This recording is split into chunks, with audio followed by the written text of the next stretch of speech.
Quelles dispositions prendre pendant cette saison pluvieuse? Que faire pour les sites à risque exposés aux inondations? Le gouvernement a-t-il pris des dispositions pour ces populations vivant dans ces zones à risque? Pour nous éclairer, nous avons avec nous le directeur de cabinet du ministre de la Construction, du Logement, de l'Urbanisme et de l'Assainissement, M. Guy Benoît. Merci, madame. Merci beaucoup d'être avec nous sur ce plateau.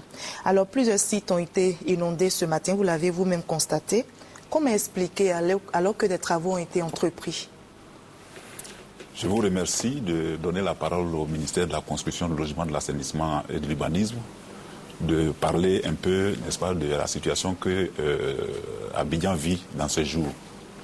En réalité, comme vous l'avez annoncé, des dispositions ont été prises.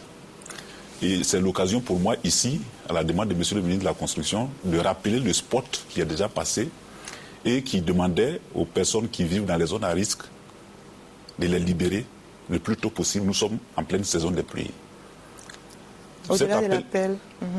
Cet appel concerne plus de 2000 familles qui ont déjà perçu des kits de relogement et qui, en principe, devraient partir de ces lieux-là. Et donc, dans ce cadre-là... C'était une somme forfaitaire de 150 000 francs CFA. Forfaitaire de 150 000 francs que chaque famille a perçu pour dégager les lieux. Ça fait plus d'1 an. L'appel n'a pas été entendu? L'appel semble n'avoir pas été entendu. La preuve, c'est que, je crois, la semaine dernière, nous avons connu, n'est-ce pas, 6 personnes qui sont décédées. Nous étions peinés, n'est-ce pas, de constater qu'un père de famille a perdu, mettons, 3 de ses progénitures. Donc c'est l'occasion pour nous de demander à ces personnes-là qui vivent encore dans les zones à risque de les quitter le plus rapidement possible. Au-delà donc de l'appel, la sensibilisation qui semble ne pas porter, puisque ces populations sont encore dans ces zones où il y a eu des cas de décès. Alors qu'entend faire le gouvernement pour éviter que de tels drames ne se reproduisent?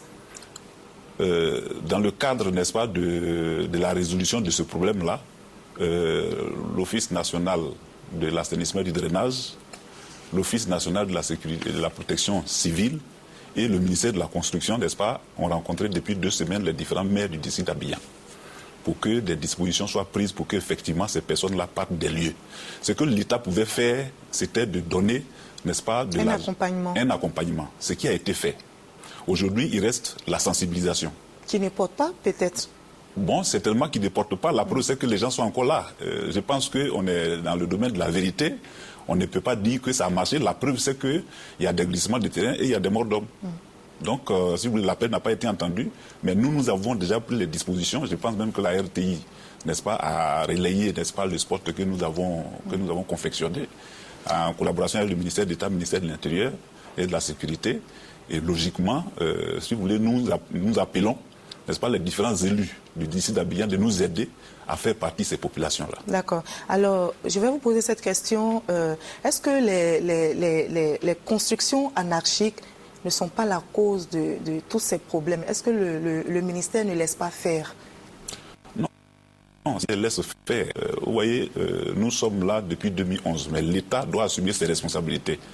On dit tantôt que l'administration a une continuité.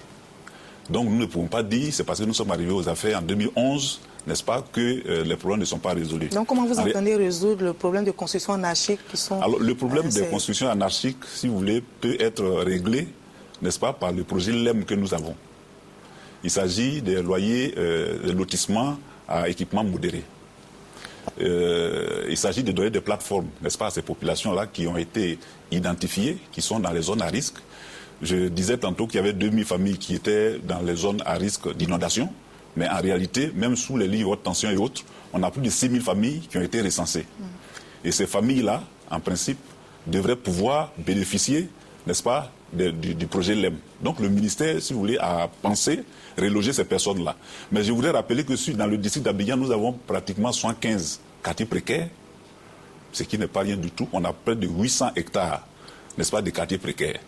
Et donc ce problème-là a été adressé. La preuve, c'est qu'aujourd'hui, quand vous voulez faire un lotissement, n'est-ce pas, le ministre a pris un arrêté pour que 5%, n'est-ce pas, du lotissement soit réservé au lotissement, aux logements sociaux. D'accord. Voilà. Alors, on va terminer rapidement. Le problème du bassin du Gourou, communément appelé l'Indénié. Oui. On a vu ce matin des véhicules engloutis sous l'eau. Alors, quand est-ce que ce problème-là sera définitivement réglé? Bon, depuis 2011 aussi, le problème a été adressé. On a réalisé des investissements d'environ 3,5 milliards, ce qui nous a permis de passer l'année 2012 et l'année 2013 sans difficulté. Mais lorsque nous faisions ces travaux, on savait que le problème n'était pas résolu de façon durable. C'est des travaux d'urgence que nous avons faits. Pour adresser totalement le problème, il reste pratiquement 16,5 milliards de travaux à réaliser. Le financement a été acquis. Il s'agit maintenant de faire les travaux. Ça, c'est au niveau du carrefour de l'Indénié. Et ces travaux-là concernent en priorité, si vous voulez, la réhabilitation des barrages, la construction de nouveaux barrages pour empêcher, n'est-ce pas, les eaux d'arriver. Donc, quand est-ce que ça sera réglé pour terminer rapidement? Nous avons 10 mois, n'est-ce pas, pour finir les travaux. Pour que ce problème-là soit définitivement réglé. Merci beaucoup, M. Guy Benoît, d'avoir répondu à nos questions. Je vous remercie, madame.